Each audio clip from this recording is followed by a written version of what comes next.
D? Yeah, man. Well, turn it up, man. Let's just go in and, like, kill all the orcs, right? They're the bad guys. Who gives a shit? We just hack and slash and we loot their dead bodies, right? Hack and slash, kill them all, you know, conquer the infidels. Boy, that campaign sounds like a barrel of fun, doesn't it? Mazes and monsters is a far-out game. Somebody who's opening a refrigerator and leaning in, right, is the language of a woman. Somebody who's opening their refrigerator and being cut off halfway through that lean is the voice of like a mermaid or a siren, right? Orcs are just like evil elves, right? And they were like made by like an evil god. Honestly, guys like me can't leave soon enough. Well, then you shall sleep forever.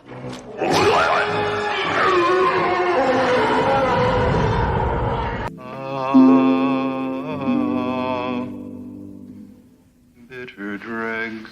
We want this dwarf to be the dwarfiest dwarf. Right. We want the elf to be the elfiest elf. And just the dashiest dash of Tabasco. Their voices need to carry across water. I'm a creative. It's a huge drain, right? Because fans can be awful. Costa del X, Lutherville, Marina del X, Otisburg. Otisburg? Who's this monster? She's got her own place, man. Otisburg? It's a little bitty place. Otisburg? Okay, I just wipe it off. That's all. It's a little town. Okay. We'll do it live. Okay. We'll do it live. Fuck it. Do it live. I'll write it and we'll do it live. Fucking thing sucks. In 5, 4, 3. Great sandwich.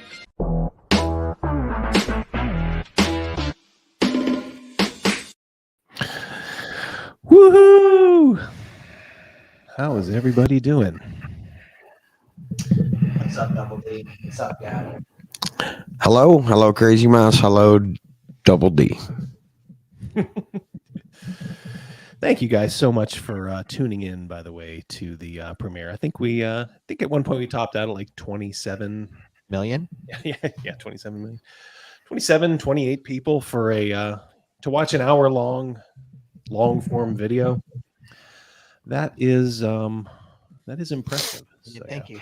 Yeah, so a lot of them might be like, that's enough Double D for tonight. So it might be a light night, but we will hang out, even if it's just for a little bit, with the peeps. I see Travis here. How you doing, buddy? Malachi, Max, what's up, man?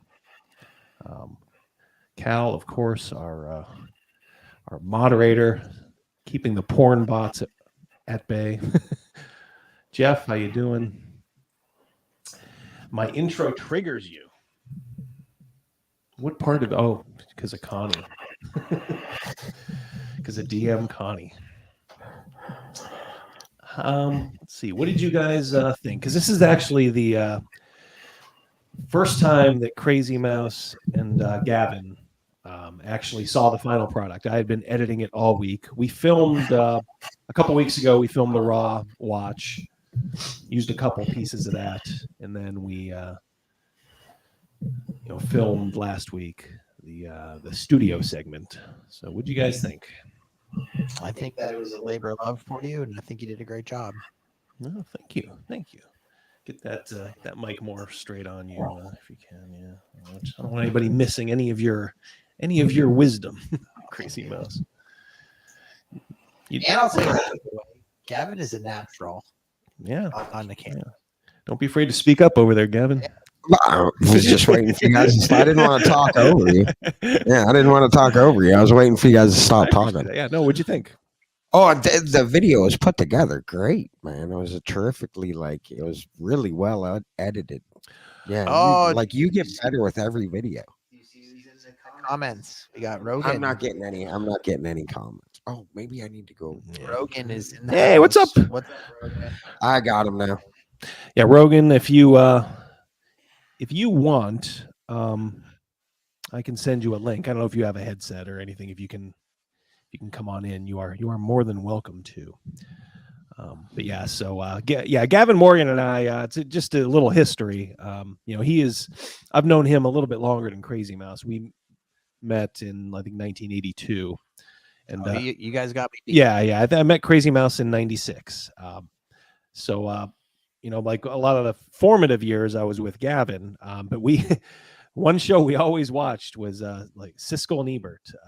We would always talk about. I don't know how many of you remember that. Can you believe like it's coming up on 25 years since Gene Siskel died? Oh wow, That's incredible.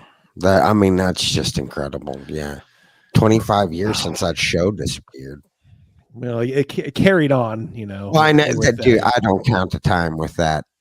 Richard Roper. He was he was not good. I mean, he was the worst. Not just job, man. Just so bad. And I don't count that time. Yeah. So before the days of the internet, you would, you know, that's who you would kind of get your movie. I don't want to say opinions from, but I mean, look, you kind of trusted them, you know. Oh, for sure. Look, if you wanted to learn about movies that were important but weren't going to come to a small city or even a medium-sized city, you weren't going to hear about it anywhere else but there. Yeah. And you had to watch them on NPR. At first. Well, then they went into syndication, yeah. I got mine from Todd Newton.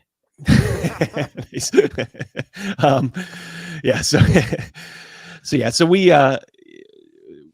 Gavin and I would always watch and be like, yeah, did you see what Siskel and Ebert said about this movie and that movie? And then before the internet, that was the internet, you know. That's who you got your opinions from. So if you guys are younger and you don't know what we're talking about, just look them up. There's so many of them on the on YouTube now. You know, people fortunately have started recording them from way back. So Gavin, are you Sandra Bullock or Dylan Mulvaney? I saw that. Jeff, it's Sandra Bullock. My friends love me. Do you know who Dylan Mulvaney is? It's one of those trans weirdos. Is there a difference between the two? Exactly. Is there a difference between the two then? I'm not sure there's a difference. I'm not a fan of Sandra Bullock, so they put Sandra Bullock's picture up there. To say I'm not a fan is a gross understatement. And to cry. Tease him mercilessly about it. So God, yeah. If you can choose an avatar, I'll have it for you. It's actually not a bad one as far as those go. Yeah. As far as it's not a bad. Go. It's a funny choice. It's not bad. I can live with that one. I just happened to watch the sneak previews where they both gave Excalibur a thumbs down. Really? Oh, wow. That was not how I remembered it. Well, it could be true. Wow. There were times when you were like, oh no, you know, like, you did disagree with them. More often than not, if they both agreed on something, it was probably going to be okay. My senses at the time probably lean more towards Ebert, I guess. Oh, for sure. Me too. Siskel could be a bit of a prude at times. But yeah, that is odd that they didn't like who would not like Excalibur? That's incredible. I find it very hard to believe. There was Oscar buzz for that movie at the time. I mean, that was a lot of people thought that would be one of the best picture nominees at the time. Shit, take a look at that comment. Do you see that, Gavin? It's all for you, man. We know you're a foot worshiper. Good for you, man. I did see Sandra Bullock in French Quarter. She does have man feet. Just saying. Absolutely. Whatever you want to say bad about her, say bad about her. Her one time husband collected Nazi memorabilia, and he left her. Jesse James.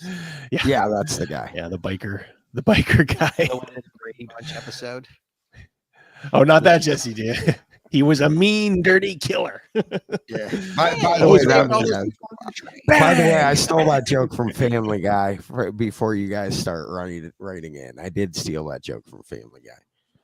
Which one? And Excalibur was great. The joke about Sandra Bullock and her ex-husband. Oh, I stole that from Family Guy. That's okay. Before you start writing in. Yeah, if we want to get Gavin going, if we just want to hear him go off, we'll just throw in, America's Sweetheart. They learn so quickly. Just start throwing Sandra Bullock into the comments. Yeah, they learn so quickly. It's like an unprepared DM setting like the beginning of the adventure in like a tavern and having some guy come in and say, "All right, motherfuckers, I'm the toughest SOB in here. Who wants to prove me wrong?" Oh yeah, sure. So it's, yeah, just You yeah. could always do that. Chum the water with a little Sandra Bullock, and you can get me to bite every time. And nobody dislikes Helen Mirren's boobs. Oh, she was did, I should say. God, did she was so back hot. in the day. So hot. She was hot up for until incredible. like 15 years ago. Into She her was hot. 70s. Yeah, into her 70s. So good in Excalibur too. Terrific. Yeah, she just a really good actress in general. Crazymouse, have you seen Excalibur? I have not. All right. Well, we are going to put that on the list. What do you guys think in the chat? I heard a couple during the showing, the premiere, I guess. Someone said Crawl, a worthy one. Oh my gosh, I forgot that one.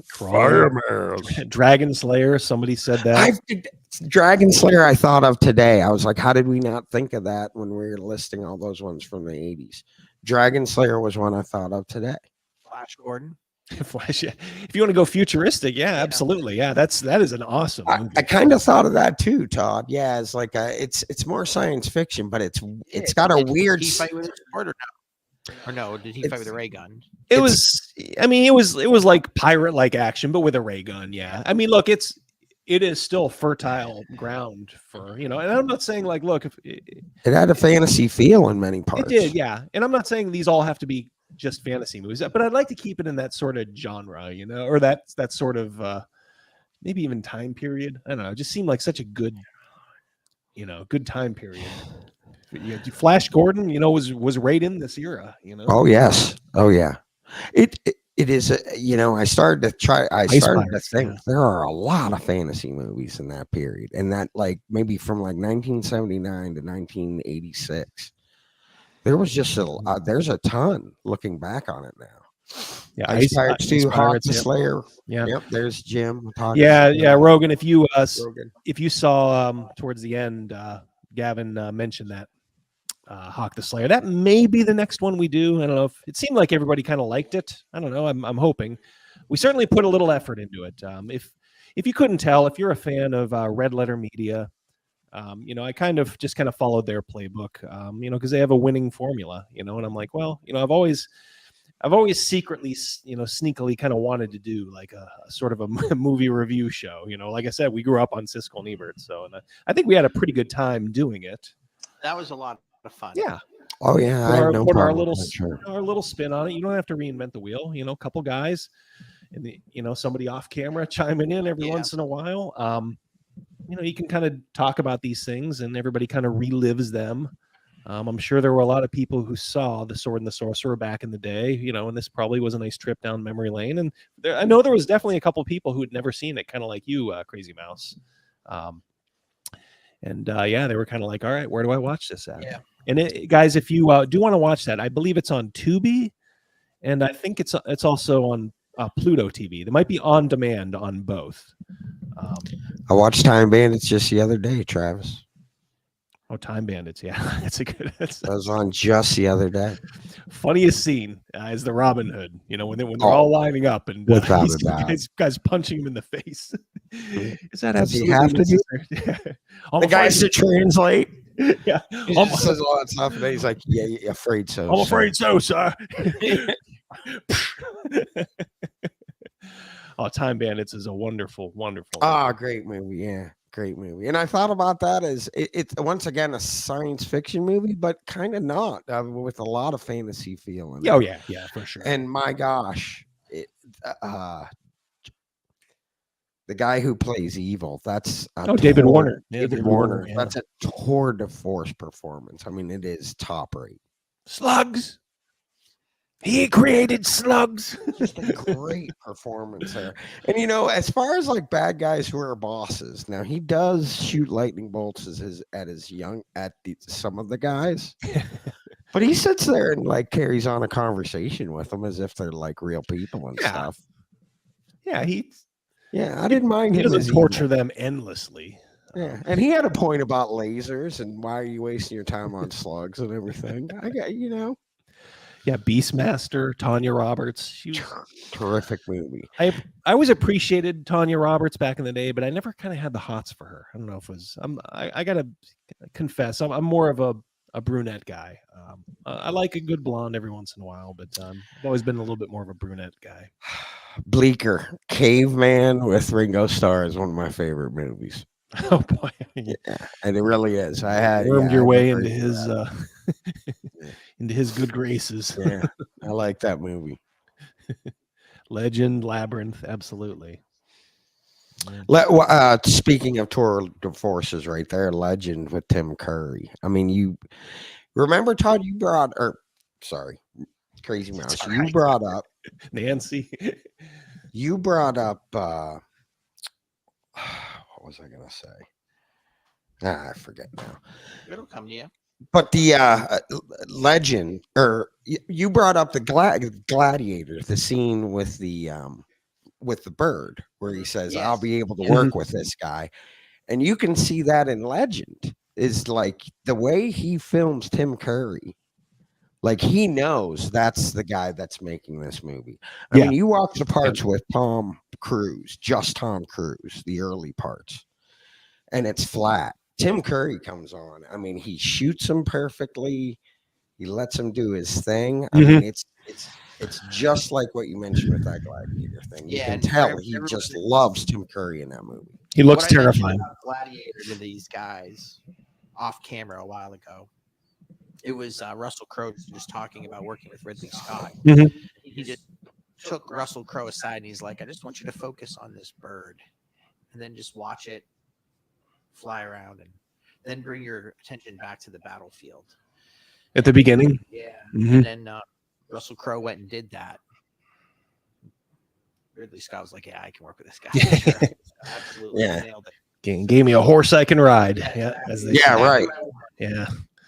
And I think of that when I think of Legend and Tim Curry, because the movie's it's dumb when he's not on screen. But boy, I mean, not particularly a great movie, but a movie everyone should watch for Tim Curry's part. Well, yeah, the role, the makeup, and he's perfect. He's just perfect. First wife was a that'll cure you, I guess. I've never, it's one of those things I never set out to do. I've always, it's not like I hate blonde. I just, I don't know, just whenever I'm looking around, like I'm happily married, but, if I'm just looking at theoretically, I'm always kind of drawn towards the brunette. Same.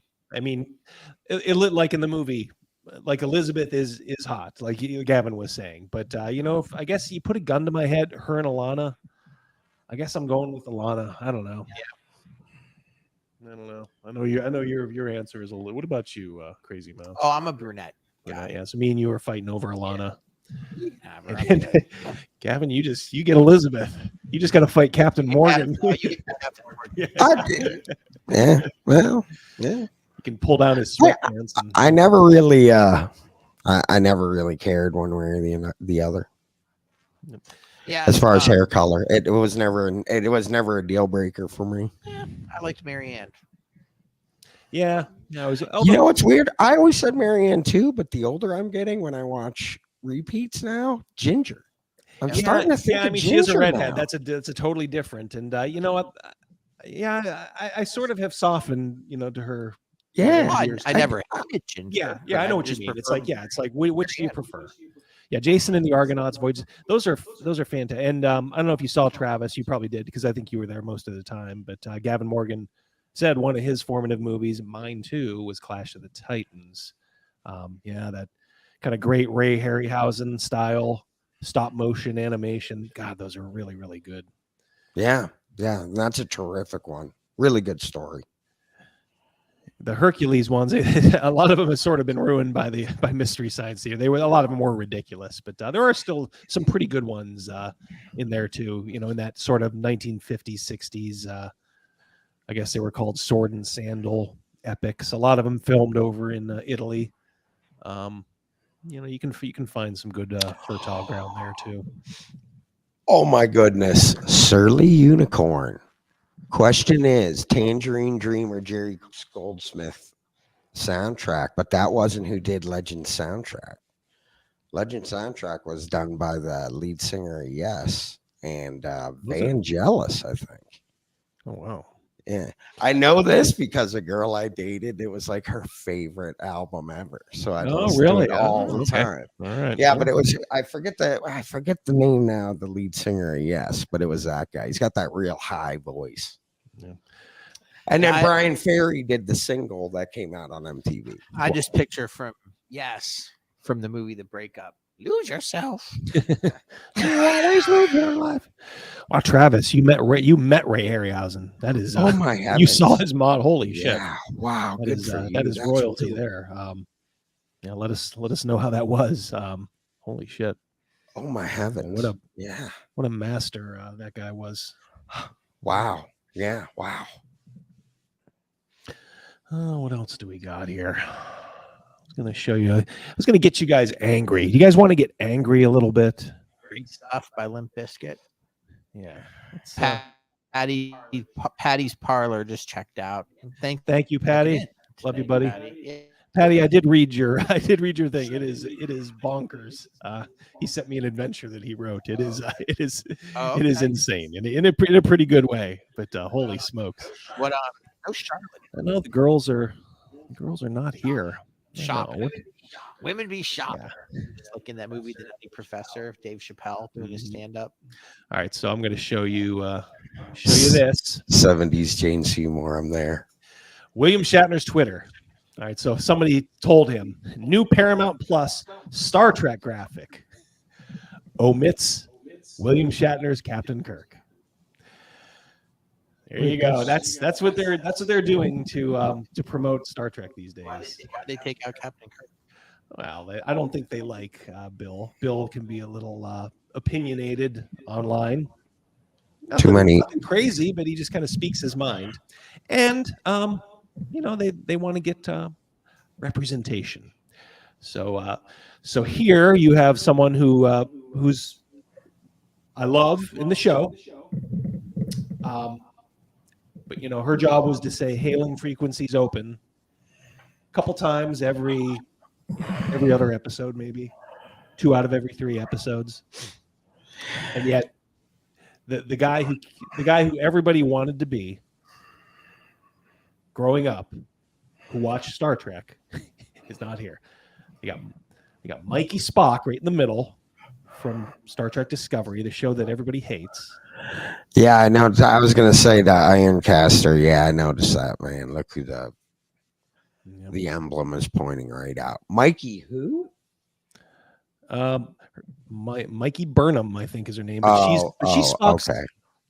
Is she Spock's sister? Is that who that's supposed to be? Yeah, they. Goodness. Yeah, help me out here, chat. Oh, that's sad. Is she Spock's sister? I believe she is. Yeah, they wrote that into to the Star Trek canon. That. Oh my! Well, yeah, Spock's got a sister. I stopped watching Star Trek on TV halfway through. Yeah. What was the one about the space station? Deep Space Nine. DS9. You weren't a fan. Yeah. Deep Space Nine could be good, but it's sort of. I watched it about halfway through its run. It was okay. The Avery Brooks is a really weird dude. Like in real life, you've seen interviews with him. He's kind of out there, man. A little bit, yeah. I thought he did a good job on Deep Space Nine. That show, it was good for its time, but it sort of started this trend that has put Star Trek into an irrecoverable tailspin, and that's just this sort of the dark, gritty. We had to get dark and gritty with Star Trek, and it's just kind of. It's been a slow decline, I think, from that. I've never seen Star Trek. I know it's not your jam, and I do understand that. So thank you for bearing with us. As we talk about it. That's not the long, guys. Yeah, I've never seen episodes of it. I know who Kirk is. I know who Spock is. Yes. I know who Scotty and Uhura. So the company behind it. If they were showing all the different eras of Star Trek, you'd expect Captain Kirk to be there, right? Yeah. I mean, just as a kind of an outsider. I mean, for the most casual of probably somewhere towards the middle. but no. But yeah, they excuse me, they it started to get really dark on DS9. I think Voyager kind of went that way too. And then the movies, old and new. I don't know. Just we kind of lost that sort of hopeful, man has kind of gotten shit figured out. And now they want to kind of include all of, the current day problems in these stories. Yeah, but it got hard to sell that kind of optimistic view. Well, I think it should have just gone away then, because right now we need that. Oh no, I'm with you. I'm with you on that. Yeah, I'm with you on that. Yeah, I understand there was some fatigue, but if they had come back, like Star Trek Discovery came out in, I think, 2018 or 17 or whatever, if they'd come out with a really optimistic show, instead, like the first episode is just like, oh my God, are you kidding me? Like, I don't know, it was like Klingon abortions and stuff like that. Jeez. She was in one of the movies. She was in Star Trek 2. One of the better movies, I guess. Klingon, but was that a real thing? Klingon abortions, so, yeah. Really? I noped out pretty quick, but I would always kind of keep up with it, kind of through osmosis. Yeah, like I said, it's halfway through, and it was nothing. None of the other shows appealed to me. They just didn't. The only thing that appealed to me after that, like halfway through DS9, was that the one Borg chick's outfit, because she really form fitted into that thing nicely. She's at the end there, right hand side. Yeah, her. That's the one. 7 of 9. Yeah. What was Picard in? What was his? Well, he was Star Trek: The Next Generation. And is that the one with Wesley Crusher? Yes, it is. Yeah, Will Wheaton. Yuck. Yeah. It's, good show, bad character. It's weird, I do have a role-playing channel, but I kind of had a special thing for Will Wheaton. So I did a video a while ago, towards the earlier times of my channel, probably first 2 months. Yeah. I wanted to make sure I did a halfway decent job, and it's a good video, but you can still kind of see it's one of your most popular. Oh, I mean, look, one, because of the whole Kyle Brink situation, I think you were with me on when that broke. I did a quick video, and just to kind of show you, I mean, I don't want to say there was no effort, but I mean, I knew I had to be, kind of quick on it. Yeah. So I just kind of edited a few things, filmed a few wraparounds, and just like, hey, here's what this guy said. What do you think? Yeah, I got like 18,000 views. Yeah. But I think it's popular. Well, right now it is, but it's also stale dated. People are not going to keep seeking that out. But meanwhile, the Will Wheaton video is, I guess what you would call like evergreen content.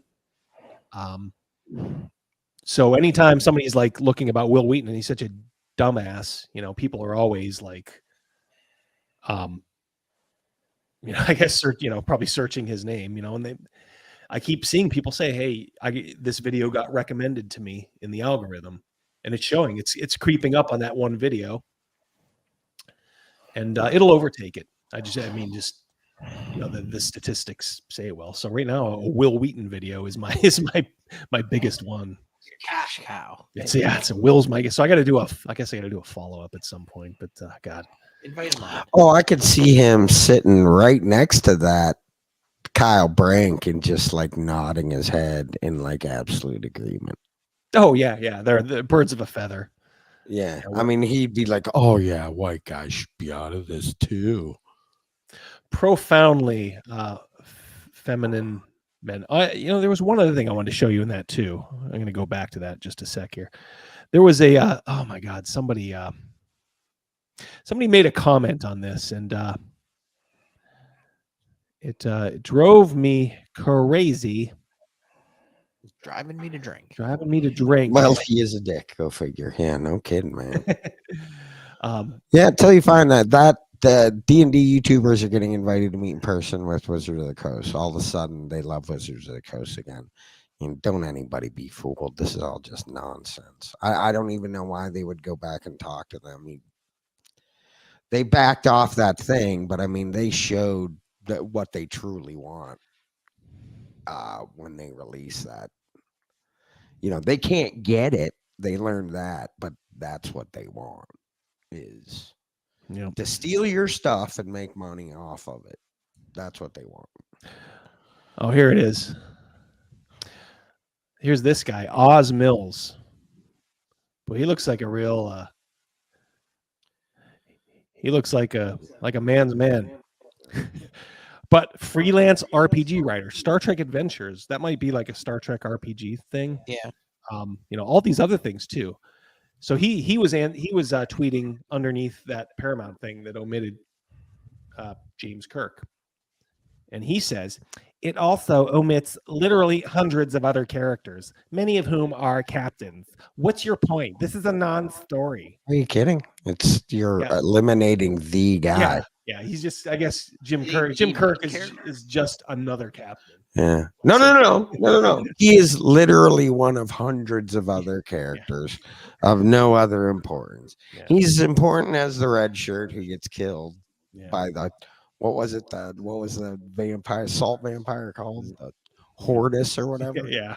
Yeah. Literally no more important than that guy right there to all of Star Trek lore. If you're out there, Rogan, apparently he's done some work for Tales of the Loop. So if you got They Grow Up So Fast, you might get some tertiary estrogen from it. Apparently he worked on this.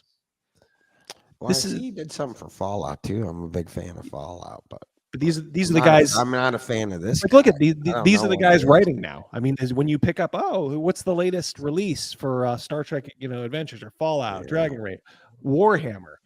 This mincing little poof writes for Warhammer, which is supposedly one of the darkest things out there. Yeah.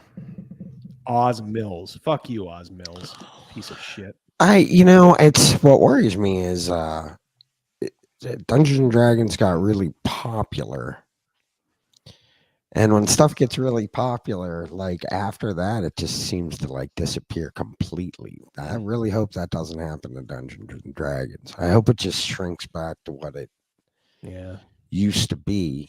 Yep. And a nice game backed by the people who love it, not trying to make a point about religion necessarily, about politics necessarily, just trying to make a nice little fantasy game. Maybe when all the tourists are sick of it. Like I said, I just hope it doesn't disappear completely. Like everybody just says, well, throws up their hands and walks away. I hope that doesn't happen. I hope it eventually falls back in the hands that deserve it. Pike should show up in 6C in his wheelchair, his combat wheelchair. I love it, man. Designed by that. Have you roller pig? Did you guys ever see the combat wheelchair from D&D? Yeah. Oh God. Well, that's who's taking it over.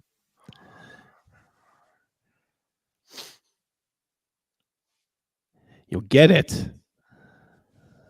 Can you steal it? I don't want to enrich this guy. No.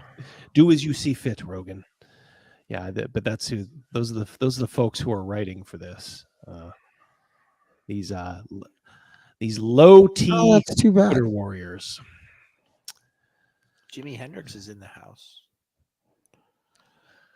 I wondered that about Modifius. I wondered what they were all about. Sometimes I looked at their product and I wonder what kind of hijinks are going on up there. I got their Star Trek one, and it's not really an improvement. And the only thing is that you can do like Next Generation. I don't know. Boy, if you want to do Star Trek, go back and find the fastest stuff. Go to some used place and do that, man. Yeah. For anybody interested in Star Trek, go back and nowadays, I probably would just.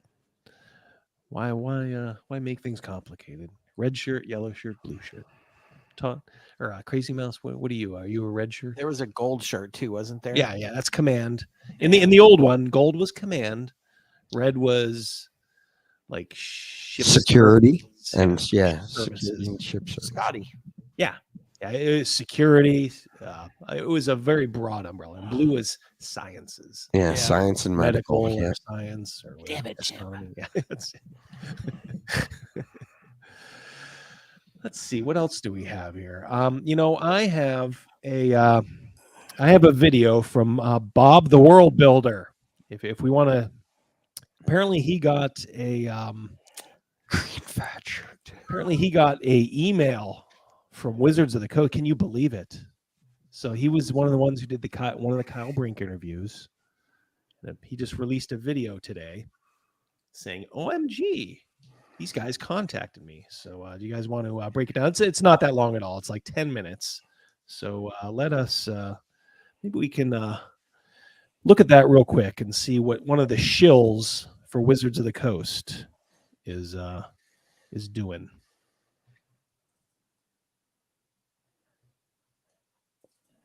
Are a couple weeks after my interview with Kyle Brink, and I got an email from Wizard of the Coast. During and after reading this email, I was feeling kind of shocked, kind of confused, excited in a way. Like I was actually a little bit like jittery and nervous.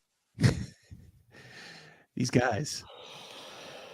What about Wizards of the Coast would make you feel excited and jittery? I don't understand that.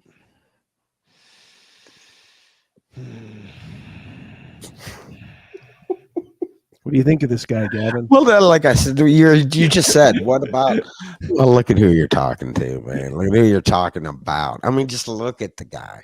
He's got like 150,000 subscribers. Does he really? Well, good for him. Look, taking no side, taking no stance, having very few opinions, you will be sort of rewarded, like monetarily. Now, he can't say anything that he might want to say, so he's always got to hem around and him and haw.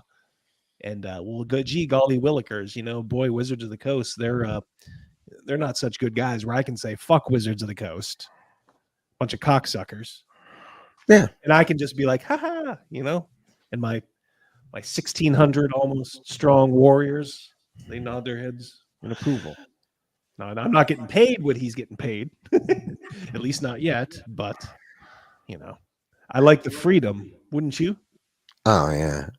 And Charlotte, by the way, go with your instincts on that guy for sure. Oh, Charlotte's here. Charlotte just showed up. I've seen this guy before. He kind of annoyed me. Something off about him. Yeah, I would definitely stick to mine. Charlotte, did you watch the video premiere of the movie? If not, go back and watch it. We're waiting to see if you were there. My gut feeling. Yeah, I'd go with that gut feeling. This guy is. All right, let us continue. Let's see what Bob the soy builder. Nervous reading this, and I'm not trying to hype this up. I was feeling all of those feelings. And I'll say one other thing up front before we dive in. After reading this and replying with some personal information, you'll see why that was requested. I was actually thinking, oh my gosh, did I just fall for some elaborate ruse? But again, you fell for it when you interviewed Kyle Brink. You probably just fell for something again. You know why? During the Kyle Brink interview, he said at the end, and I caught this, he said, I'm still not going to buy any more Wizards of the Coast stuff. Who, this dude did? This dude did, yeah. When he interviewed Kyle Brink, gave him the biggest softball interview ever. And then he said that. And they were probably, and Wizards of the Coast, they are, God, these are in the wrestling world, these are marks. These are dupes. Yeah. And they're just like, oh, well, we know how to get this guy on our side. And I mean, look at this. He's ebullient, is he not? Yeah, you know what he looks like? He looks like the guy at work that finds out somehow that you play D&D. So he comes up to you. Oh, yeah, just won't let it go. And, yeah, either that or he wants to know, like, what's the last fantasy book you're reading? Do you like Robert Jordan? Wants to show you his pocket pals. Yeah, start do everything you ever wanted to know about his character, but were afraid to ask. Like, it just all comes spilling out. And you just stand there in the hallway, just like fudge. Yeah, in the old days, people like that, we'd have given him the guy from Braveheart treatment. We'd have thrown him out the window. Well, you'd run before somebody else heard him talking about D&D. Yeah, like, dude, what are you doing? Yeah. Well, come on, man. Fight Club. I want to talk. Right, Fight Club. Fight. And it IT guy. It always have been that way. Let's go. Hello, adventurers. So right away, we can see that this wasn't just to me. He he's hyping up a form. Oh my god, he's hyping up a form email. Holy crap! When he donated to Obama's election committee and got the form letter from Obama, he must have just, dude, he must have messed in his pants. Yeah. I mean, he'd have been so excited he just like had a hemorrhage. He was probably in like physical therapy for 2 weeks. Mom, check this out. Barack Obama. Just Right. This did go to a bunch of other people, and we'll see how that's kind of referenced Did you guys all collude on your answer like you did in the Kyle Brink interview? later at the end of the email as well. We hope you're having an excellent start to your week. And that part. And then, you know, I thought about it and I was like, man, this company really, they Cares appreciate about me. Yeah, they appreciate me. It's like literally just, they gave it to an intern. And they did send it on a Monday. So it really is the start of the week. Yeah, man. It's like these people are in my mind. Oh my God, this dude, ridiculous. So sad. Look at him. It was kind of funny because I got this on a Wednesday. Oh, there we go. Oh. There's a swerve. He swerved it. But I digress. In December of 2022, our team had the opportunity to attend PAX Unplugged and interact with tons of members of the TTRPG creator community. Something that came up consistently in these conversations. What does this guy create? Can you guys tell me in the chat? I know some of you follow this guy. What does he actually create? Tell me he doesn't.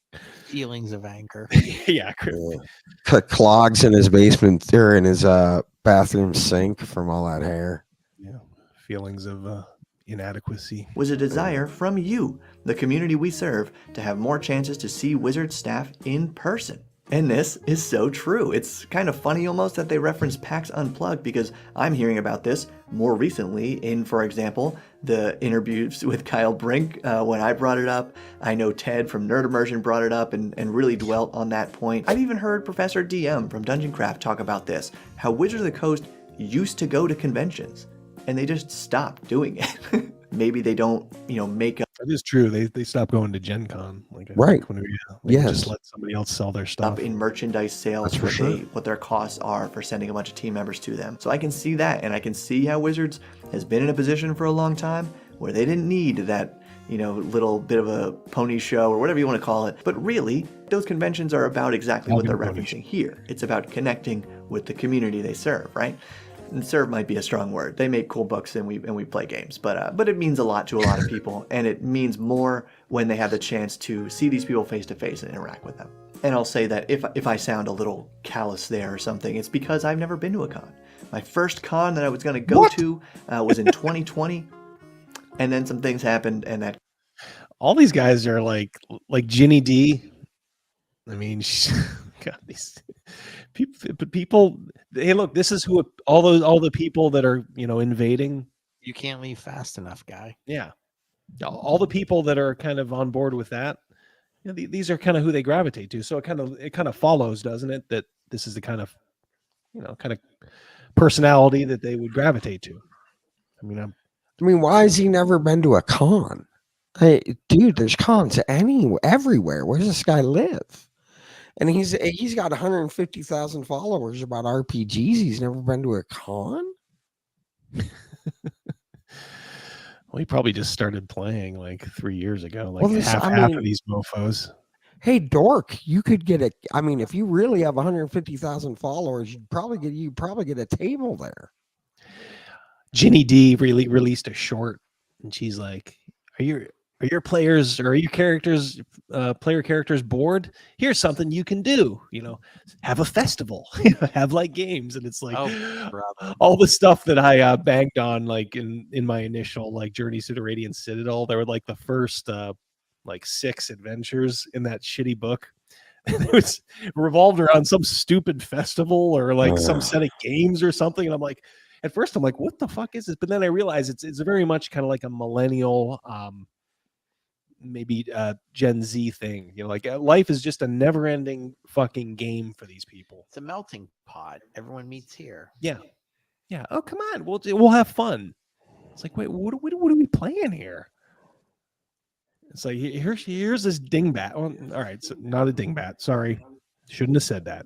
But she's she's giving advice. This is the chick who got burned out DMing like 3 years in. How many years in are we? No. 20. 20 and 20. You didn't burn out. You did not burn out. You lost interest. Yeah, exactly. That's what she did. Yeah, You just took you 3 hours instead of like Mr. Gibson, who had only took like 30 minutes or so. Yeah. You didn't burn out. You lost interest. You found another shiny thing. Well, that's on what a your lot of people cell phone. said too about her. It's like that's not normal for like DMs like back in, like us, like back in the day. It's because you built your house on sandy ground. No. Hold on, everybody. Now, we're not saying if you've never been to a con, you've never done anything. That is not it at all. I'm talking about this jerk who has 150,000 followers and has never left his basement to see what people actually are like in big numbers who play the game. You guys don't have to go to a con to be real gamers. That's not what I'm saying at all. What I'm saying is this guy's got 150,000 followers. He's never done it. It's all right. Yeah, I am not, nor is anybody here trying to insult any of the listeners who've never been to a con. Not what I'm saying. And it's not for everybody. But this dude maybe should show up there if he's like who he's pretending to be. All right, let's see what Bob has to say here. Charlotte says, like a guy who got thrown out of school.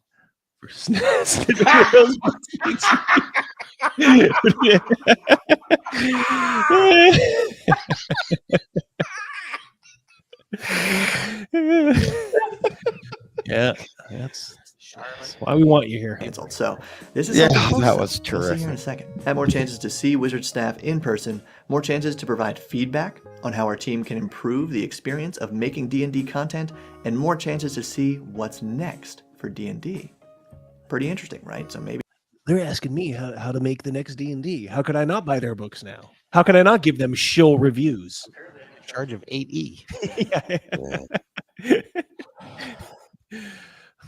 They do like inside scoops at cons now. I don't know if that's a thing brands do, but let's continue. The D&D creator relations team has been cooking up some new ideas for how we can best meet these Let's see what the Rock's cooking. goals, and we'd love to invite you the first step. That is what it says. We'd love to invite you the first step. It's a little bit of a typo there, whatever. We are excited to invite you to join us this April 3rd in person at our Bellevue, Washington office for our team's first Content Creator Summit. I didn't want to give the spoiler before, but that's the subject of the email, WotC Summit Invitation. So, wow, Wizard of the Coast will be hosting content creators for I got one of those too. I just hit delete. Yeah, it came in my junk mail. Just threw it away. I got a flyer like when the Chinese restaurants hand out the menu at your door. Yeah, I got one of those too. It's not a big deal. Dude, Malachi's comment is hysterical, man. If WOTC goes to a con, they're going to have an issue with all the white people. That's exactly. And it's I want to go back to Gen Con just to see some of these people. Yeah, just the look on their face when they go to Gen Con and they realize like this is. Yeah. Well, I mean, what would you say, Crazymouse, the percentage of white people at Gen Con? I mean, is it over 95%? Oh, man. 95, 96, 97. It's like an A+, right? If you're great in a paper. Yeah. It's a small sample, though. It's only 60,000 people. Yeah. It's one of those functions like as X approaches infinity, Y shrinks to nothing. That's like what it is. Yeah, it is so funny. Yeah. And don't get us wrong. We do not care. We would welcome, open anybody, of course, all those standard disclaimers, that. But it is just kind of amusing because this has always been a traditional hobby. Just, I don't know, bored, slightly above average, intelligent white guys. So, I mean, it's what it is, Yeah. It is what it is. Yeah. guys who weren't popular enough with girls to like fill their time with something better. Yeah, exactly. Yeah, guys who weren't cool enough, but now you know it's changing, but it seems to probably only be changing like I don't know, like online. So Wizards of the Coast invited this guy to a summit, to a creator summit. I don't know what that means. They know he's white.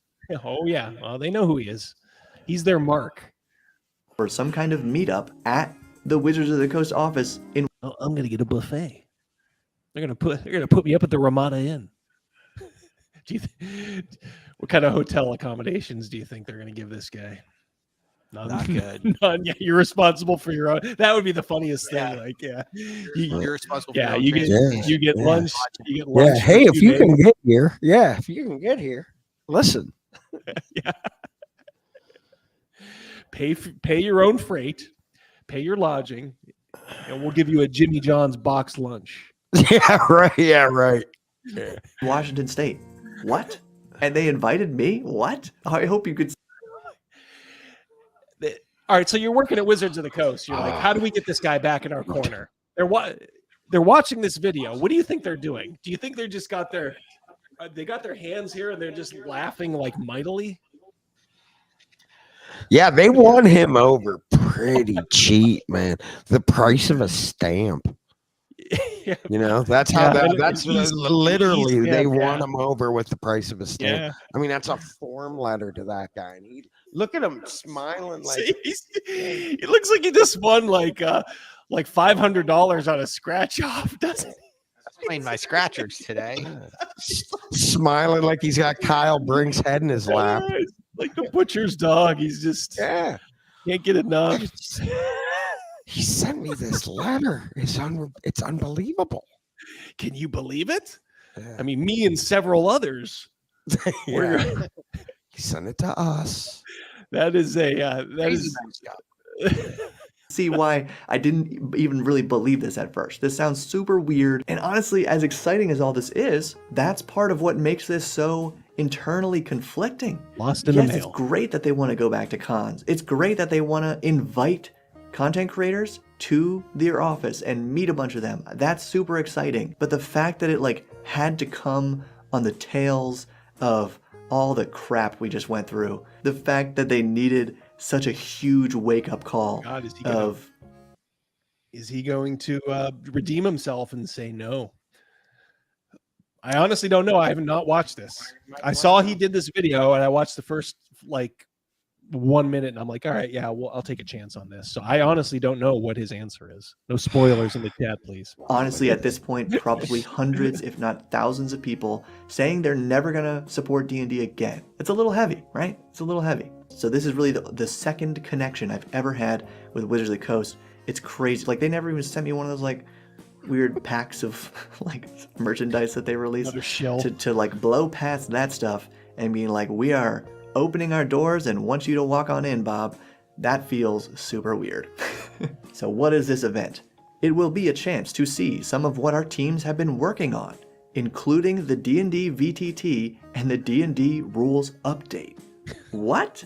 Do I get a sneak peek of the VTT? Do I get a sneak peek of some 1D&D rules changes? That would have been really exciting 2 or 3 months ago when I was totally on the 1D&D hype train. I don't know. Maybe I don't know. Maybe he's jobbing us. Doesn't it sound like he's about to say and so I will not be going. I don't know. Here's a flash forward, dude. I'm done. Nope, they did not win me over yet. They sent him a 25 cents off coupon. Yeah. Done. Free Monster Manual. Yeah. Yep. Thanks. Right now, I feel very differently about 1D&D than I did a little while back. And basically, my position on all of it, if you haven't stayed in touch with some of my more recent videos, is I still love 5e, so I'm probably gonna like a lot of what 1D&D has to offer once it's out. But to stay super intent on following every individual rules change, now it feels like work. That's why How about Travis just hit it up? Yeah, that's funny, man. That's funny. Yep. Yeah. When do I get that letter? I want to collaborate with Shanna. Yeah. Dude, what if you see the other half of the girl sticking out of the refrigerator, what mythological beast is she then? That's what I wonder. It's a mermaid one way. The other way, it's what? Voice of those mannequins that just show off like pairs of pants or something, maybe. I haven't really talked about the latest updates so far, and I don't know if I'm going to. Let's just get back to it.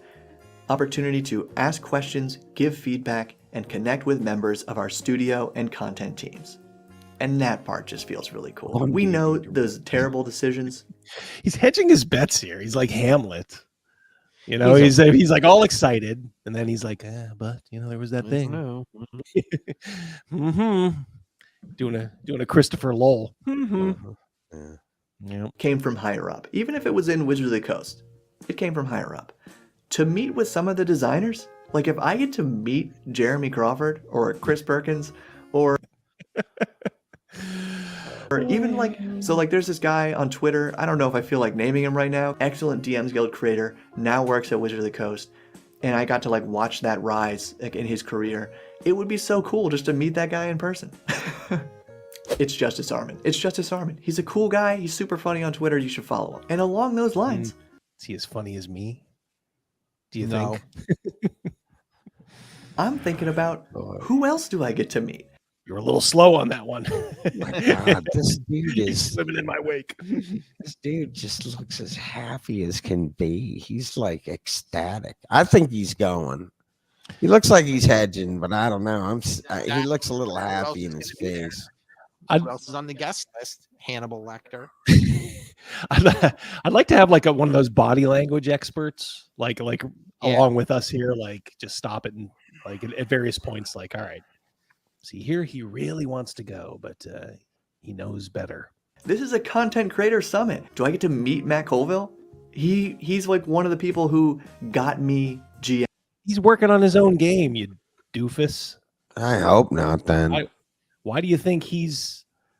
Look, I mean, Matt Colville, he's actually got some pretty good advice, but he does his own thing now. Yeah, they lost him when they, during that whole thing that you were just talking about. They need to know if you're going or not going, because they need to know how many pies they need to order. How many Jimmy John's boxes they need. Yeah. What kind of cookie do you want in your box lunch, Bob? What kind of chips? Jalapeno or regular? Allergy. We need to know that. Coke or Diet Coke? You want the Vito or the I don't know what their roast beef is. Oh, it's got to be Mountain Dew for Emmy these in the first place. I don't know if he'd actually go to this. I don't know if he was invited to this. I have no idea who else is on board with any of this right now. They say here there will be no content requirements. That's good to see in writing. They're not saying, hey, we're going to invite you to this cool thing, but you have to make a video advertising. You dumbass. You just went through this whole thing with the Kyle Brink interview. They know you're going to make content over it. They don't have to request it because you're such an easy mark. What is wrong with these people? He's not. Well, I mean, dude, it's the thing is it's a form letter, and he's just like, this is going to happen and that's going to happen. It's no, man. It's stupid. Who are you? Once again, they're not saying you have to make a commercial now. Yep. But when you're on your way out, they might. Yeah. One shy of a discount on the lunch hour. Yeah, we needed somebody to fill out the lunchroom. What we're going to tell you, right? No, so no content requirements. I could just do all this and then not tell you anything about it. I'm probably going to tell you some things about it, though. Yeah, they're inviting you to serve the lunch. That's why. That's what he doesn't realize. You're here to park the cars, like in Coming to America with Arsenio Hall and Eddie Murphy at McDowell's house. Yep. He walks in. They're like, "Oh, great! Oh, yeah, Bob, great! Hey, Bob, could you do us a favor? You see that line of cars there? Yeah, just I'll need a new home. Yeah, these are You just match up the the description on the key tag. Somebody asked if Bob was in a polyamorous relationship. Well, he's got two hands, doesn't he? Nor will wizards be taking or using any footage, photos, or recordings for any purpose, which is also really great to have in writing, because I wouldn't want them to take some cool group shots of me with, you know, designers or even other content creators, and then like slap it up next to a 1D&D change that I actually don't like, right? Any information we share with you during this summit, you are free to share with your community.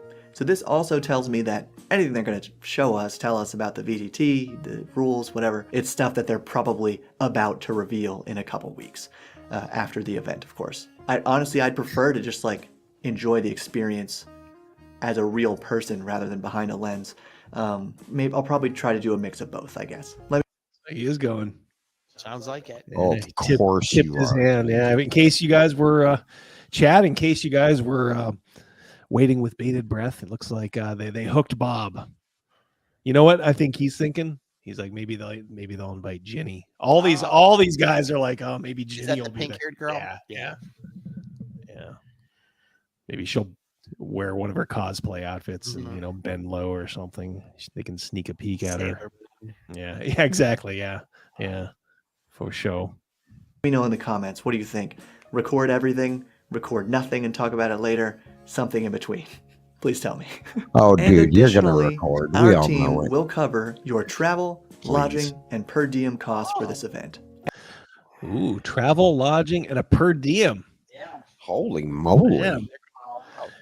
No eating at Taco Bell for Bob. He's going down to probably can't go to like Morton's or something like a Ruth's Chris. Yeah, but he could probably go to a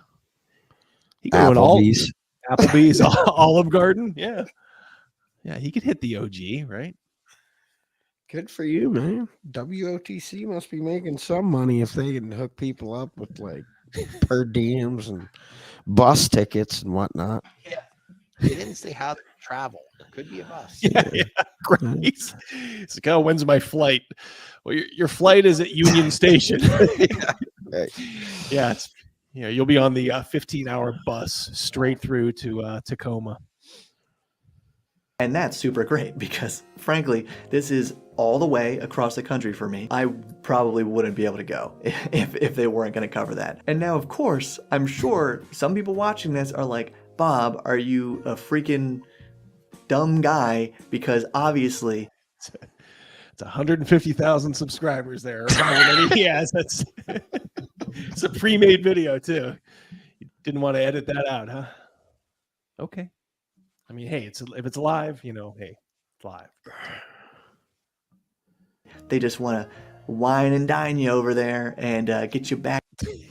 He's starting to figure it out. Back on the D&D train, right? I'm willing to be wined and dined, guys.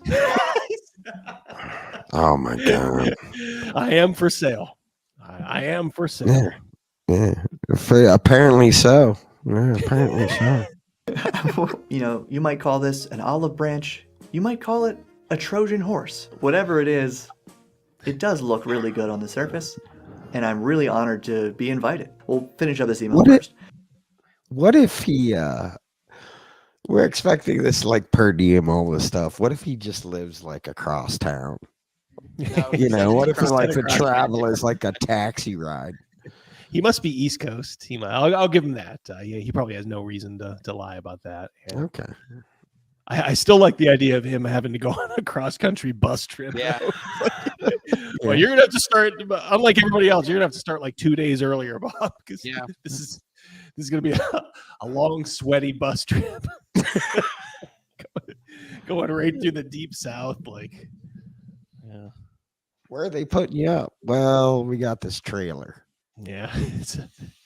Hey, look, they furnished it well. It's in the Walmart parking lot. Yeah, right behind the Walmart. Whether you've been a member of the D&D community for decades or a newer member of the party, boom. So again, this didn't just go to me. This went to who knows how many people, and apparently a range of people who have been playing games for a long time. Chat, why aren't you guys spamming Wizards of the Coast with my email? You know my email. I think it's there, dashgabbers@gmail.com. Start hitting Wizards of the Coast. I want my trip. I want to meet one. Double check it out. I checked my email earlier. I didn't. I got no such invitation. But maybe Double D Force can spring into action. Yeah, there's a point to be made here too. Maybe I can meet Jenny. If Wizards of the Coast want white guys out of the business, why is this dude getting invited there? Yeah, I wonder if they invited 3 black halflings. The guys who they were the only ones who moderately took Kyle Brink to task a little bit. I'm sure they did. They'd almost have to, right? I mean, yeah, because just like you said, Gavin, I mean, it's just all white people other than that. Whoops. Yeah, I mean, like Bob certainly is. Sabaros, yeah. Hey, well, actually, we should just say it directly. Hey, Bob, get out of the business. I mean, your God and Savior told you to. Get the hell out of here. Nobody wants you in D&D. So Wizards took me to this authentic Italian pizzeria. Sabaro. I don't know how to pronounce it. But, Remember in Godfather 3 when they assembled all the mafia people and then they just Joey Zaza shot them all down? Yeah. This is Today we finish all family, but we take care of all family business. Yeah.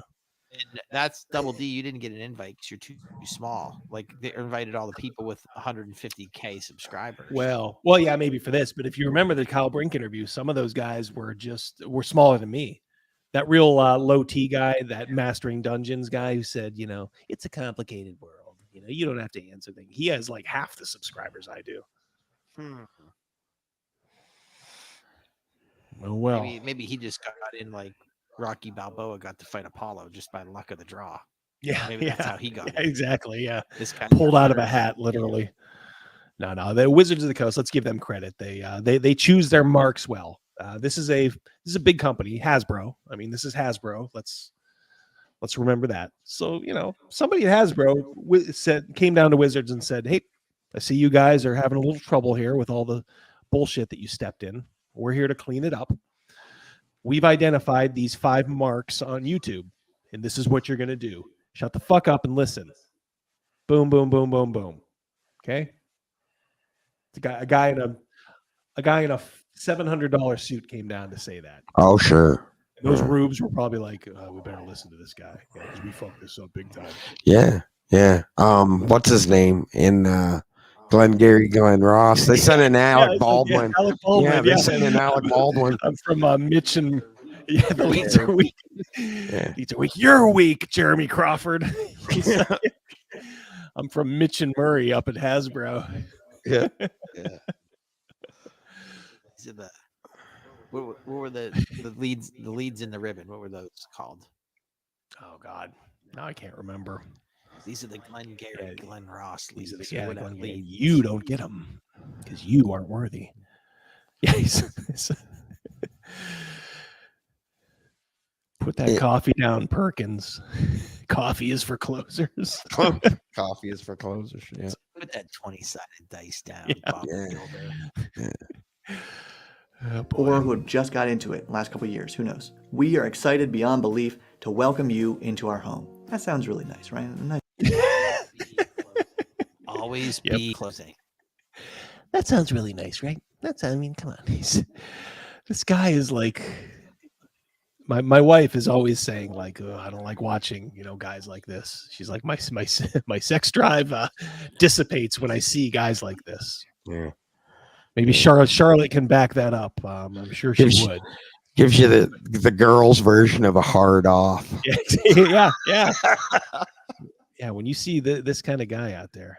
I mean, yeah, I know. And the weird thing is, I was talking to one of the 20-year-olds I work with, girls, and we were talking about the same thing. I said, I used to sit in school looking at the high school girls and going, I feel so sorry for you guys because the dudes you deal with are just worthless. I mean, there's just nothing redeeming about them at all. Just like Bob. Yeah. And just like you were saying, what Mrs. D&D says. They're Yep. yeah, Suck. they're a turn off. It just ugh.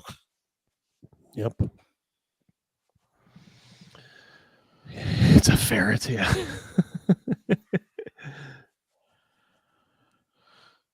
It's a ferret. Hansel and Gretel, yeah, exactly. Come, Bob. We'll have a big gingerbread pie for you. Please let us know if you're interested in participating or have any questions that we can help answer. Best wishes, the D&D Creator Relations Team, formerly the D&D Influencer Team. Like, obviously it's mixed feelings, right? I want to just be 100% happy about it, but of course I still have a bad taste in my mouth about the whole thing. So it's tricky. But nonetheless, I replied, I'm honored to be invited. I really am. And I will absolutely be attending. Woo! Woo, man. I will absolutely be, yes. So, I will be there. never mind.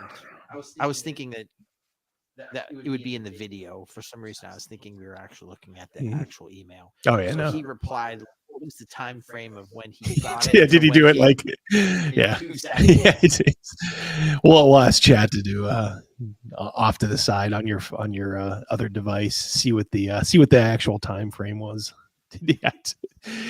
Like 30 seconds later, yes. 5:31 p.m. Yeah, the email came at like 5:30 p.m. Sold. Oh, Cal, yeah, I'd go too. I mean, free bus ride. You get to stay at the Motel 6 and you get Jimmy John's lunch. Yeah, I'd go too. Free lunch. Get to see America. On the road again. Yep, on the Greyhound. I just can't wait to get on the road again. All those free breakfasts at the hotel.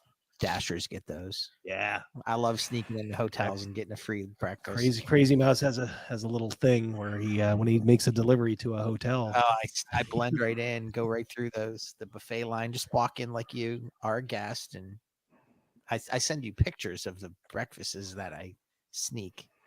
They're the best. So I'll see him there because I'll be there delivering your tomorrows for your catering order. Crazymouse is like the talented Mr. Ripley. He can just blend right in with all these tourists at the hotel. He just walks right in. I will be there. Now that I think about it, I'll do a dash there. Oh boy, let's. So what is this? Tacoma, Seattle, yeah. In April. Yeah. Make it happen. Gonna be rainy and probably not very nice. Creator Summit. There's no way. Like I just read this to Grace and was like, I have to go to this. I can't. Grace's guinea pig. I was gonna say his cat. Yeah, I was wondering. Can't deny this opportunity, especially again if there's nothing in the way. Like they're literally covering everything. But yeah, I just haven't seen anything about this, at least at the time of recording this video. What a mark. Oh my God. I'll have to do, maybe I'll do a follow-up video. Look, he allegedly hated what Wizards of the Coast did, Foursquare against it. 100% won over just by this invite. 100%. Not even like he is right back on board. 100%. Doesn't matter. I'll have to go back and look. But I'm pretty sure he made a vow in his Kyle Brink interview, or maybe it was he did like a follow-up. He's really weird. I don't know what he released the whole interview on a side channel, and then he cut together like part of the interview on this main one. But I could have sworn I heard him say that he was not buying anything more Wizards of the Coast. Maybe his mom. He calls his mom Grace. Yeah. No, Charlotte was great. Or Grace is either the name of a pet or his social worker. That's awesome. That's hysterical. This is like so cool. Left or right hand, which one was Grace? Yeah. Grace and Charity. I don't know. Yeah. Which is it? Oh my Lord. That guy in the $700 suit, they probably came to him with this video as he was like working in his office. Did you see this? Did you see this? Your plan worked. He's probably like, get the fuck out of my office. I knew it would work. Yeah. You think I can't read people like this? Get to work on the Penske file. Yeah, exactly. Yeah. He has a big stogie. Yeah. Yeah. Now to him, it's just like, all right, I got to clean this. He's like in Pulp Fiction, like Harvey Keitel. Yeah. He's like a wolf who has to come down and clean up the mess that all these dum-dums made. Yeah, sure. Yeah. He's sitting there like with the other vice presidents of like whatever. These are Hasbro people. Yeah, of the other divisions, just like, Jesus Christ, you ought to see these fucking idiots I got to deal with every day down in this dungeon. Can you believe what they gave me? Dungeons and Dragons. Probably roll their eyes like, gotta head back. I gotta head down to the dungeon. Wizards of the Coast. Double D, you mentioned the wolf from Pulp Fiction. I know you didn't watch Sons of Anarchy. No, not yet. I do plan on it. I will. It's not a spoiler, but the cleaner in an episode is Stephen King. Right. Yes. Yeah. Presumably before he started looking like a 65-year-old lesbian woman. God bless him. Done in like 2012. Oh yeah. So he's probably It's still, all, look more like Jordy Verrill than. Yeah. I can just see that guy like, with his like skull and bones tied, just like these guys. I mean, this guy's. Can you but listen to what this guy said? White people should get out of this business. This is what this guy said. I got to deal with him. That's like what that executive is saying. Yeah. These dudes don't know anything about business. It is a good point though. Like they make the lion's share these days of. It's just due to the pandemic and everybody starting to play D&D. They actually do make the lion's share of Hasbro's profit. To me, it's a fluke. It's like those guys that win the lottery and don't know what to do with it, and they end up going broke in like 5 years. Right. That's Wizards of the Coast. They are. It's the redneck, who lives in a trailer, and just goes on a bender for like 2 years, buying every conceivable thing, making every wrong decision. That's what Wizards of the Coast is. What can we screw up today? Yeah. It's their company motto. Be a really awkward update if I have to come out and say that I just lost my identity over this. It's just still that weird to me that this is happening. And I'm sure there's going to be a million different opinions down in the comments. Hopefully most are just excited like I am. Me. Wow. Okay, and wait a minute. This would have been a wild opportunity not to tell you. He's going to swerve us. What has he got there? Merch. Okay. About my really cool limited edition dice set. These are the official Bob World Builder metal dice. Only 500 sets made and only. He's got the symbol for a woman as a 20. It's all right, man. I'm gonna do my own. Be a nice masculine symbol there. Like maybe 160, 70 sets left, but you can pick up a set and get 18% off using the code. Why 18? I know. It's so right. Why? Oh, you think? Yeah. Oh, and it came up an 18. Right. Why 18? That's so weird, man. 17 and 2/3% off. Yeah. 18%. It's the amount of orphan bones he has in his attic. Bob the Orphan Killer. Amount of extra teeth grown in his skull from his absorbed twin, and it did look like a condom, Travis. Yeah, it was kind of weird there, but we all know that he has no need for those. BOB and the link below. But whether or not metal dice are your thing, you can easily support this channel by liking this video if you found this as interesting as I did, and maybe subscribing so you can stay up to date on whatever the heck ends up coming from all of this. Thank you for your support, and keep building. Keep building. Keep building what? Bob, what did he say he was? Bob the World Builder. World Builder. Is that what he said? He builds worlds. Bow your heads.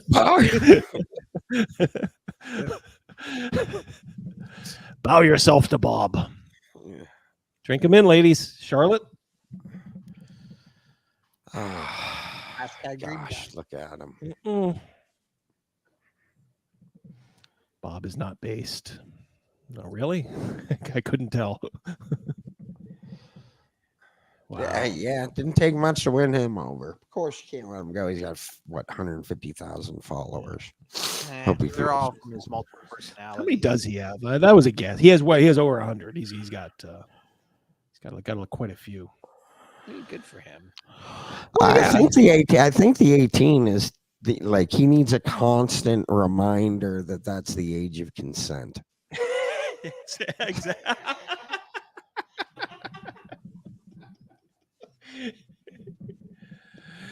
Stupid Bob. Yeah, stupid right. Bob. It's what's your percentage off? Well, it's the same as the age of consent, 14. No, Bob, no. It's 18. 18. Oh, I'll lose money, but I'll stay out of prison. So. Make it 18%. Like at a grocery store.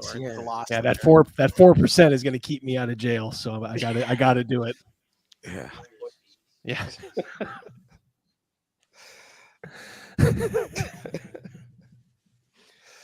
Oh my Lord!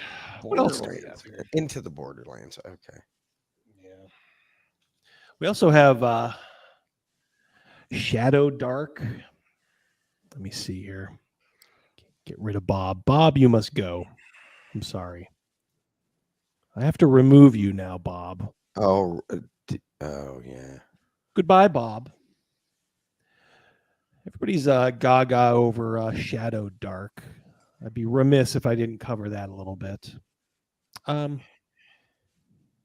do you guys in the chat think of Shadow Dark? We'll share this. Now this is a new RPG Kickstarter, but it is, you can kind of see here, it's aiming for that kind of I think crossover between 5e and OSR. Art looks nice, but it's getting a lot of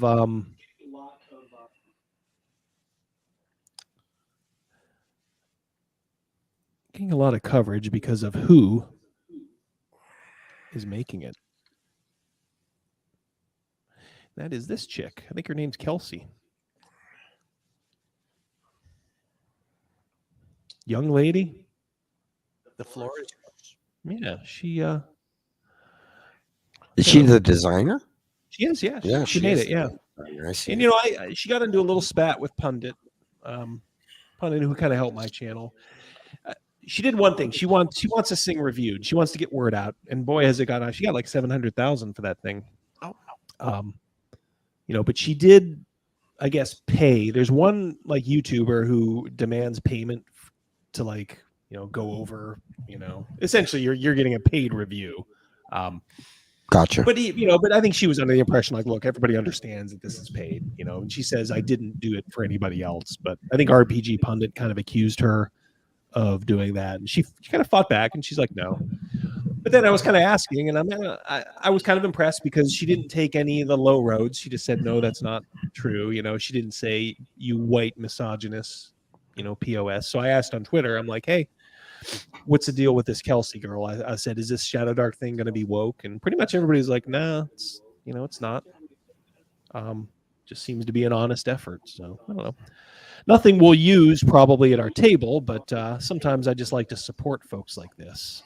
So let's we can watch. They have a a little bit of really her. cool Kickstarter out that I just backed that is all about modding and customizing monsters, and it's just such an art form, and the way that they talk about it. They're not paying me for this or anything. This is an unsponsored thing. I just genuinely love what they do. And Teos is asking me, how did I develop monsters? And a lot of it was reverse engineering backwards from 5th edition. It was looking at the kind of core math and power level of the version from 5th edition, and then bringing it down in hit points and damage in proportion to the other monsters. Well, there you go. A little bit of 5th edition for you guys out there that don't, I don't know, want a bridge, I guess. Every time these people mention that they love 5th edition, I feel like banging my head on the desk. I just don't. Yeah, it's good points for sure. Don't For a little get it. while. I don't get it. It becomes untenable after a certain point of view, or after a certain time. It's hard. 5th edition just becomes harder and harder to DM. Like as a player, I wouldn't be I wouldn't blame any player for being like, "Hey, this is great." And it's like, yeah, because it's like you guys are just wrecking balls. I didn't like it. Well, yeah, I know you're I a didn't little like more 4 either, critical. but I didn't like 5. You're old school. But yeah, just if to differ as a DM, and right now there's a DM shortage for 5th edition. It's like, well, it's kind of how you, it's kind of how your game is, Yeah, It's no like kidding. You set Why it up would that you? way. Look, if a 30, a DM with 30 years of experience is pulling his hair out trying to challenge, I don't even want to tell you guys some of the hit points I had to like goose up, not on the spot, but like ahead of time. Like I just knew, like, holy shit, this is not going to challenge these guys. And sure enough, I would laugh silently as you guys just blew past what a certain creature's like given hit points were out of the book, and I'm like, well, I'm glad, but holy shit, I shouldn't have to do this. And when you get to like 5th or 6th level, it's like all the time. Scott, I was a straight fighter and I was doing the least damage at the table. Yeah. I mean, it's by a lot. Unbalanced, yeah, for sure. But okay. But I guess she wants to, it's smart marketing on her part. She's trying to pull in some of that 5th edition. She's trying to peel off part of that 5th edition. So I don't think she has like love, and apparently she has some bona fides. She met Gary Gygax like when she was little, and like Gary Gygax, essentially gave her the old hair tossle and said, you should go be a for DM it. someday, or right, you do your best, kid. And she took it to heart. So I don't know. I kind of hope she succeeds. Well, look, I mean, oh, me too. She seems fine. Yeah, it's 770,000. Hey, look! The proof's in the pudding. If she puts out a good game, then I'm all for it. Yeah, and I think I don't really care who or what she is. I may get it just to have. I like getting games sometimes just to have. Yeah, so this is one I may get for sure. The proof of the pudding's in the eating. Around it, and interestingly, that actually started with creating measuring stick monsters, as I was kind of calling them, which is establishing the hierarchy of what does a +4 strength mean? Like, what is an ordinary creature that could have a +4 strength? And, maybe that's an elephant. And what is a creature that's going to have like a really like a +4 intelligence? Maybe it's a brain eater, a mind flayer type creature. And you get to see a little bit of her thought process. I don't know. Give it a shot. I'm not going to tell you guys, hey, you got to get this, or hey, you should, you shouldn't. As always, do as you think best. I just know that this is going around right now. This is making the rounds. Everybody's talking about this. Obviously, when it's $700,000, people are as of when 700 right now 770. It's and it's not even close to being done yet. She's still got. This will be $1 million campaign, and it's like good for you. Yeah, March 30th. But then she'll probably put it in demand after. It'll end up going over $1 million as it starts to get a critical mass, and it'll keep on. So hey, I don't know. Maybe, like I said, maybe I'll back it at the lowest level, just to I don't know, just to see. So I got one thing we can do here before we go. By the way, we have played the game Savage Worlds. Somebody mentioned it on here, and we have no problem with that game. Yeah, that was a good system. Not for fantasy. That's a good general system. Yeah. You guys know this? All right, so I have given away and lost so many things over time. I still have my basic set, but my much mourned BlueBox was gone, and then I kind of saw this came up for sale on a auction site. So this is a sealed. God almighty! How did they get a hold of a sealed one? I don't know. Someone sent that to you? I paid for it. I paid for it. Yeah. So should I open it? I can't even imagine what that cost. Are you ever going to sell it again? If you're never going to sell it again, I'm not selling this shit. No way. Then yeah, open it. I mean, what's the big deal? What do you? Okay, Sam can sell it if you keep it in your plastic wrap. Yeah, then I mean, if you're never planning on selling that, open it. The adventure in that, if you remember, it was kind of wild. It was that island. Isle of Dread. Yeah, Isle of Dread. All right, guys, here it is. This is from 1981, probably. Yeah. Right? The guy who sold that to you is like just like having an aneurysm right now. He bought that to open it. Oh my God, I kept that for so long. Oh, give me a break. It's got a hole in the box anyway. Yeah, it's a beaut, man. That's all right. lovely. So, first of all, first thing you see, look at that. That is a very, very basic die set. Look at that. That is a oh, they give you the crayon to fill it. Give you the crayon. Yeah, in case you guys don't know what that is, these are your D&D dice, but the numbers are not colored. You had to color them in yourself. Yeah, that was always fun, man. That was part of the mystique. But it comes to I love it because it's not just like a gaming die six. It's like just a die six. Yeah, like for Monopoly. Yeah, like a Monopoly die six. Holy smokes.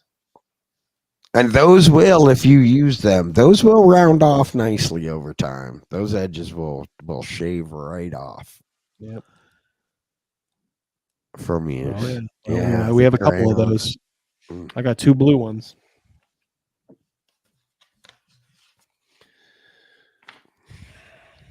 Isle of Dread is just amazing. This is interested in role-playing games, looking for others who are too. The TSR family proudly presents the Role-Playing Game Association membership. Should I send this in, guys? Just give it to Bob the Builder and take it to Yeah, have him take it with him. On your invitation, Double D. Yes. Oh, I don't need a ticket. I have my ticket. Thank you very much. TSR. There we go. Some TSR. As Crazymouse alluded to, a fresh... Ooh, you can smell it too. God, I wish you guys were here for Jeff D art.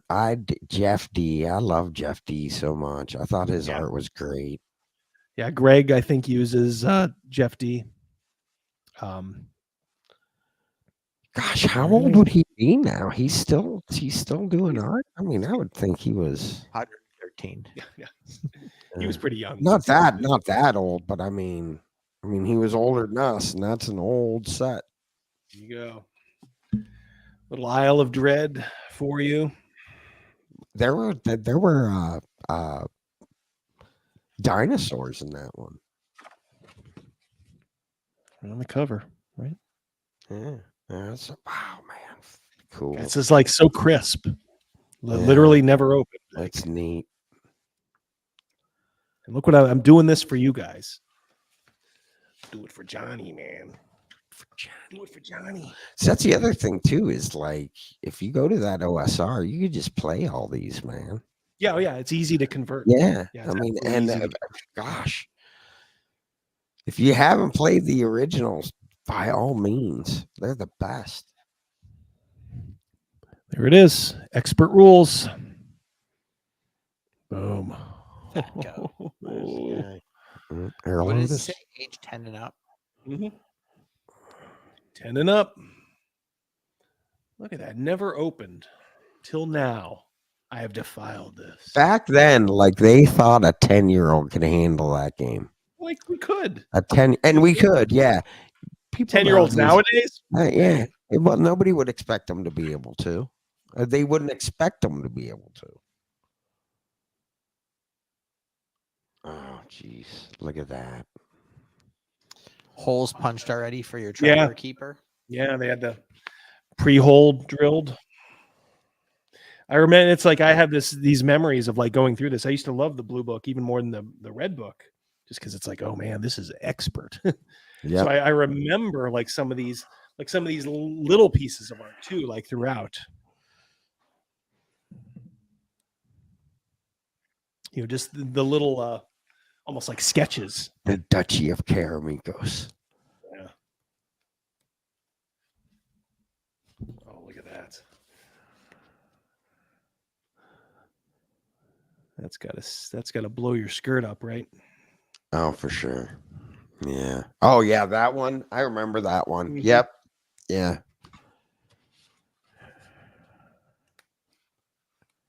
Do you have the blue box?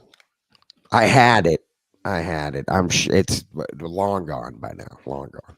This is one I remember too, and I think it is. It might be Shifty. White Blue Mountain was so great, man. That's the one that has the Black Razor in it, which is the ripoff of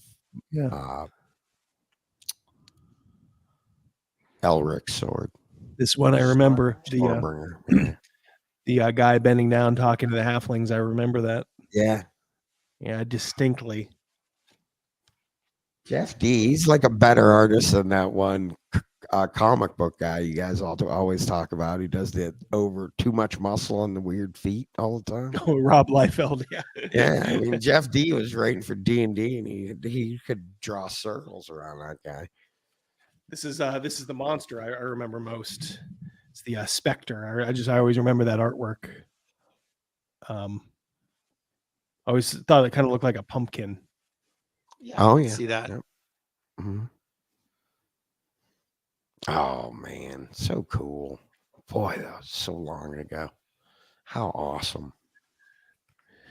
When you've reached as far as you possibly can, there's only one thing to do. Extend your reach with the Dungeons and Dragons expert rules. Yeah. Now, I also picked up... now, these... I never actually had a copy of this. I think Crazymouse did. I did. But I just got this on... what's it called? Noble Knight? The Fiend Folio. I always like the cover. Yeah. Remember Yeah, Greg me asked too. us that? Yeah. What'd you think of the cover? I liked it.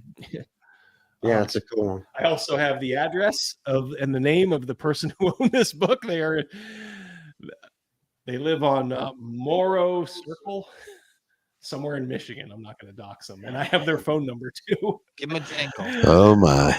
I guess I would just need the area code for we can the get that city for of you. Michigan. Yeah, but it's funny. Yeah, this is always one of those cool. There's Lolth. Mm-hmm. I remember that Spider Queen. Yeah. Yep. That's so Is cool. that Burbalang on the back? I don't know if you can see that. And he's that's that The back cover reminded me of Sand People from Star Wars. right. This Yankee. I also picked up because, like I said, I've either given away, lost so much, like all my second edition stuff, like not all of it, but like the main rule book's gone. First edition stuff, like I still have my player's handbook, but I never had I did something with my monster manual. I have the monster manual too, the original. So I got just the reprint of the regular monster manual. Can Chris has it? Yeah. So I either borrowed or given away. I don't know. Who knows? Is that the one with K-Rins? Oh yeah. Of course. And of course, he is. Yeah, the devils, the real devils. That was so cool, man, that they had the guts to do that. Yeah. I also picked up, of course, the original of that was light blue. Yes, yeah. In fact, for Castles and Crusades, they purposely did an homage to that cover for their monster manual. It's just essentially just an updated version of that. And here's just because I lost mine like a dum-dum. The first edition DM's Guide. Some consider it the best ever. I had the original of all those, but those were lost in the flood. I still have mine. Go Still have mine.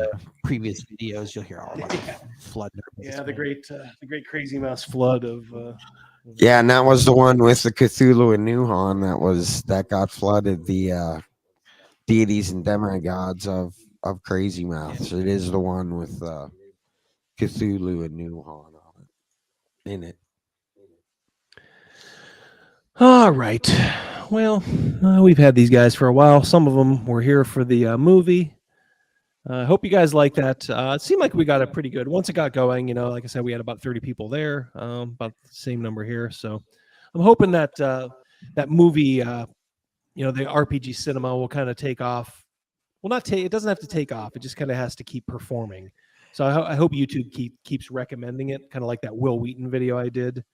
And hey, look, I know we're going to do at least. I think we said we're going to do at least like maybe 3. You know, we might mix up. You know, bring in some other folks too.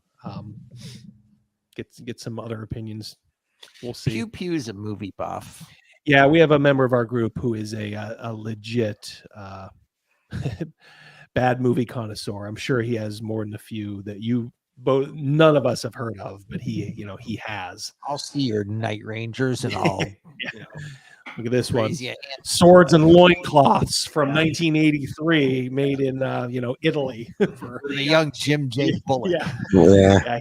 He has these movies that he has a movie night like once every month or two, and Mrs. D always go over and just are amazed at some of the stuff. It's mainly horror. He sticks mainly to horror, but I know for a fact he has some fantasy too. So maybe we'll, like I said, Rogan would love to sit in on that. So it's Stern. Oh, of course, yes. We're having people. It's hard. Everyone wants to be on the show. We're booking guests left and right. I owed it to Gavin just because, like I said, he was brought up so many. It was But also, like I said, we had that. Just look, we grew up in this era together, and we gamed together in this era, so it's only right. So he will certainly be here for more than a couple. But yeah, we will. Who knows what we will do next? I know Hawk the Slayer was brought up. All kinds of good ones out there. We'll have to see. Maybe we'll get going on that sometime in the next couple weeks. Throw it up there when it's all done. The original mini-series version of Your Hunter from the Future. Wow. A mini-series? Original mini-series version. Oh my goodness. Damn. God, a mini-series? Goodness gracious. OGGM is doing. I think he's just doing a live watch party. So I don't know. Oh boy! Now we'll just look like we're copying. No, that's all right. I don't even think he'd mind. In fact, we could maybe we could if we get it done in time. We could feed people now we'll over. just look like we're copying. That's Hawk the Slayer is such a good example of like what when you watch it, it's D&D. Yeah. Yep. Yeah, we may have to. But we'll give it the full treatment like we gave Sword and the Sorcerer tonight. Hope you guys liked that video. We put a lot of TLC into it for your enjoyment. It was nice just sitting back, watching a movie, just cutting it up with some friends. And from the viewer's perspective, watching us watch that, that's what we were going for. Yeah, it's just sitting in our basement with us and shooting a shit, watching a movie. I know it's a time commitment for you guys, to be here, to watch it live, but I think it's worth it. I know I understand not everybody can make it live, and that's perfectly understandable. Watch it if you can. If you like it, I don't know, watch it twice. help those views out if you can. Turn on the background when you're working. Because some of this stuff, there's some visuals that you threw out there, Double D, of another movie or whatever. If you just have it on in the background, you'd be laughing with us. Oh yeah. Oh wow. Your was originally made for TV film that aired as a miniseries. It somehow got a theatrical cut, and that's what made its way to the U.S. That's what it feels a missing part of it. Wow, that's interesting. Yeah, that too.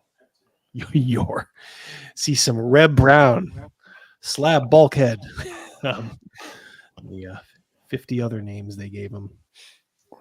All right, well, let's dismiss class here. Gavin, any final thoughts?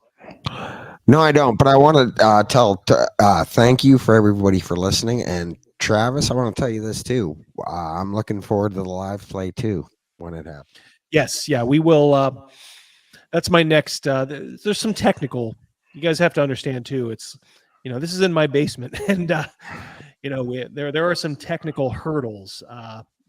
Essentially, like how to avoid echo. You always want good sound. You can get away with bad visuals sometimes. You can't get away with echoing sound. People will turn that shit right off. Right. So I may have to invest in maybe one other microphone, one other good microphone, to make it work. I have not forgotten about that. It seems like most everybody's on board. So, yeah, we will do that. Castles and Crusades going okay.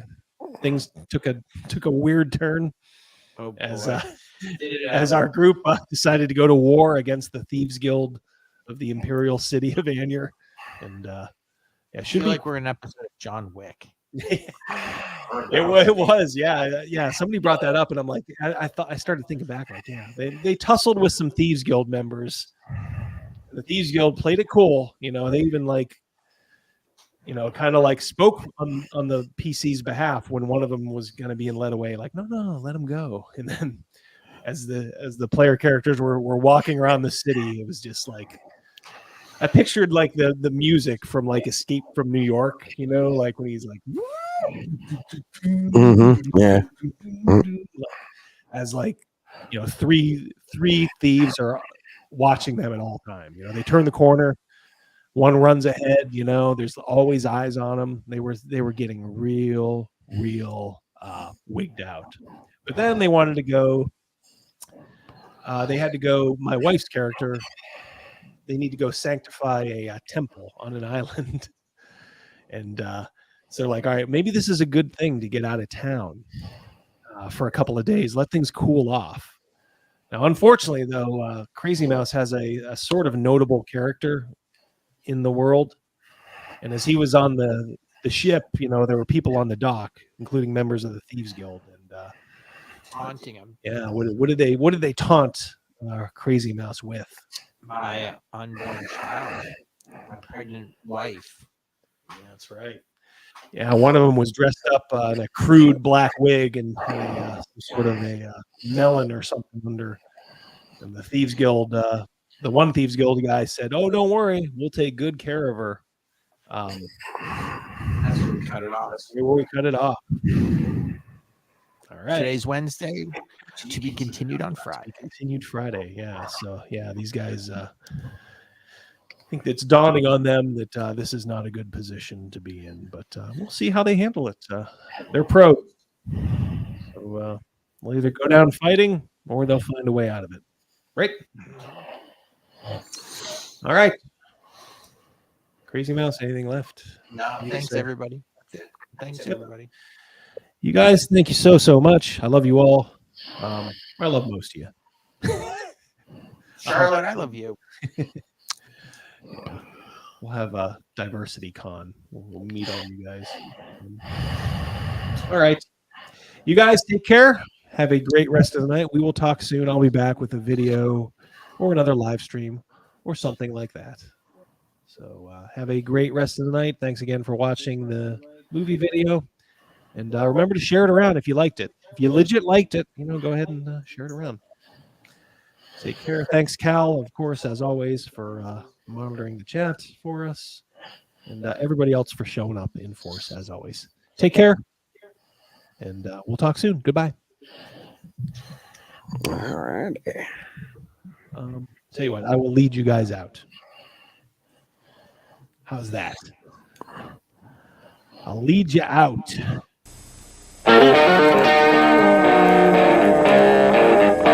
Hey, man, is that Double D? Yeah, man. Well, turn it up, man. Let's just go in and, like, kill all the orcs, right? They're the bad guys. Who gives a shit? We just hack and slash and we loot their dead bodies, right? Hack and slash, kill them all, you know, conquer the infidels. Boy, that campaign sounds like a barrel of fun, doesn't it? Mazes and monsters is a far-out game. Somebody who's opening a refrigerator and leaning in, right, is the language of a woman. Somebody who's opening the refrigerator and being cut off halfway through that lean is the voice of like a mermaid or a siren, right? Orcs are just like evil elves, right? And they were like made by like an evil god. Honestly, guys like me can't leave soon enough. Well, then you shall sleep forever.